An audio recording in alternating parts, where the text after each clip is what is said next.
Chapter 32, Part B, the Jesus Trilogy, Book 2, Then There Were Two. Barabbas, what do you think? I don't know, honey. What direction should we go? I just don't know.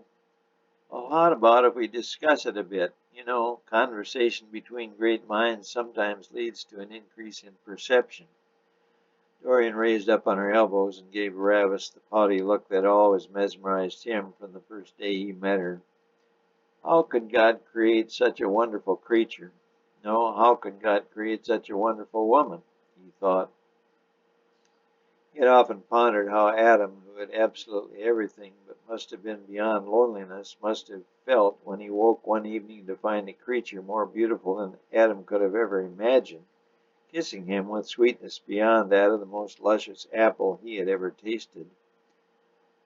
Now, honey, what do we have to go on?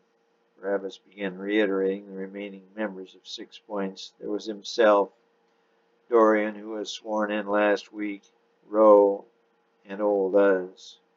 Their assets included approximately 150 swords, several thousand wooden and brass weapons stored in Uz's warehouse.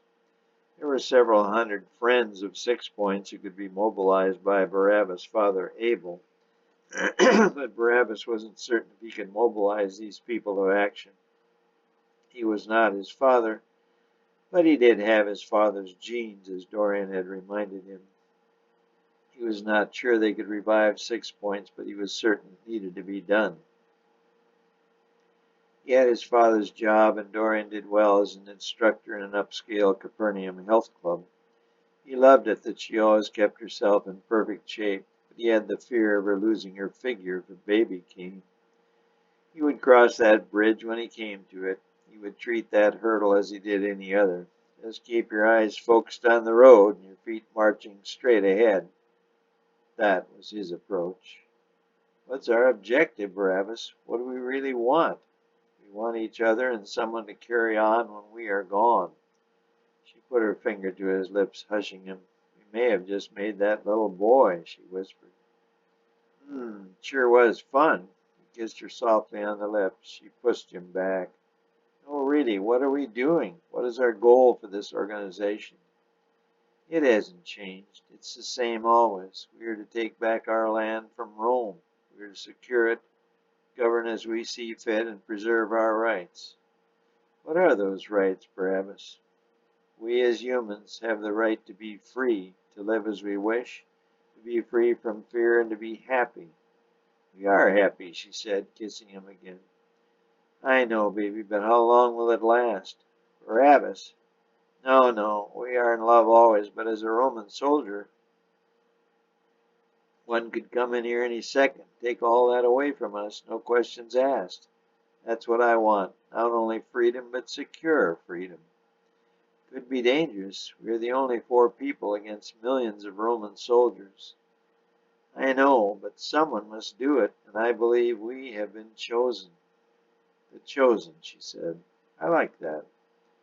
And if we want the son that we just made to have that freedom, that security, we will have to provide it for him. What did Rose say to you when you saw him? Nothing much. Must have said something. He said we, rather 6 Points, should try to get him freed. That's all? No, he said one other thing. Didn't make any sense. What? He said, find the star. What star? That's all he said. The star. The star. Maybe it's a sympathizer or some astronomical sign. I don't know. I just don't know. I wish I could talk to him again, but it may be a while. Gotta go to work, honey, she said, kissing him much too sensually. Me too. Have a good day, honey, he said as she headed for the tub. He wondered how God would have blessed him with such a wonderful love. He feared for her safety, but they would just have to trust God. God had given her to him to help him stamp out the evil Romans, and he would keep his eyes focused ahead and his feet moving one in front of the other. After all, little Abel would soon be here, and he wanted to raise him in a God-fearing Hebrew world, not in this godless Roman world. Honey, you know what they call somebody who saves somebody else? She called from the tub. No, what? Messiah.